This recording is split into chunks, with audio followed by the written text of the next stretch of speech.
Let's talk a little bit about the often overlooked and underutilized, if you will, part of the relationship, which is the onboarding. Think of the onboarding as the first 60 to 90 days of the new relationship. And you want to make sure that you're adding value and hitting on the personal friendship side, or business side, I should say, business friendship. So there's a lot of things you can do, and some of you do these things.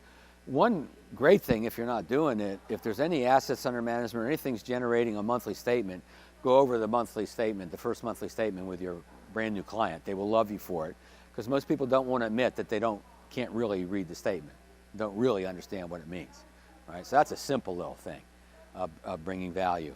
And again, if you get the slides, you'll have this list you can study. And then on the other side is the business friendship, handwritten note from other people in your office, even a personal call from someone else in your office who may be serving that client in some form, or an invitation to an appreciation event, or maybe even just breaking bread one-on-one with them. Randy Carver on my podcast, if you go to Randy Carver's episode, he does an educational event every month for his clients. They're for his clients. They can become prospecting events, but they're not a typical prospecting seminar. They really are educational events for his clients, some virtual, some in person. And so by the time someone is, a month or two in the relationship with Randy, they've already been invited to a couple of educational events. And then also he has monthly client appreciation events as well, some in person, some virtual. And so he's doing both in a very robust way, right? Don't try to bite off more than you can chew.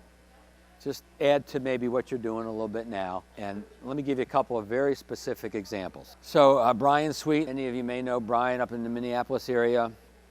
He has what he calls a 90-day Dazzle. That's an internal term. He doesn't tell clients that we're going to try to dazzle you for 90 days, but they have a checklist, right, of things that they want to make sure they go through. One of the big things that's made a lot of introductions for him is a vision board. A board, a visual representation, some people call it a dream board. Who you want to be, what you want to have, where you want to go, how it's going to feel. Now some of you have done this in the past. When we used to have magazines, remember that thing they used to print up, and we'd take scissors and cut out pictures and then use Elmer's glue and paste it on the poster board. Now it can all be done digitally. But imagine this, going through a dream board with a client of what they want to have, do, be in their life, what's important to them, and if it changes, to be in that conversation. Do you think you're going to create a deeper relationship with these folks? Yeah. Do you think you're going to learn about things in their life that are important that you might not have learned otherwise, and you can serve them? There could be even a product involved that would help them with that.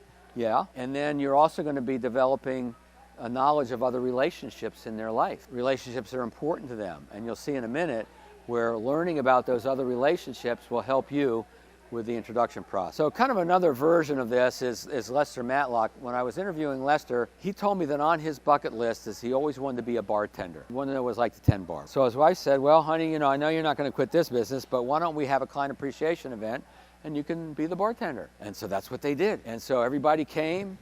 He was the bartender. They give him like a dime tip, it was a lot of fun. He practiced at a friend's restaurant a couple nights before and realized he really didn't want to be a bartender. But what happened is everyone who came knew it was his bucket list item, and they brought their bucket list items, at least one thing. They wrote them up on a big whiteboard, and that was the theme of the appreciation event. And now it's the theme of his business.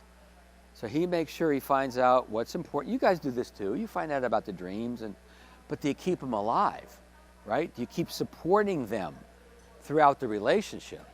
See, most advisors and agents, they'll find out what's important. Maybe they'll make sure there's some money for it, but it doesn't always revisit the conversation every time you get together, but that's what he does. Sometimes he just encourages over time. Sometimes he makes introductions to help, and he always looks and see, does money need to be set aside for this? Because there's nothing worse than an unfunded dream. We don't want clients with unfunded dreams, right? And we are the ones who can help them figure that out.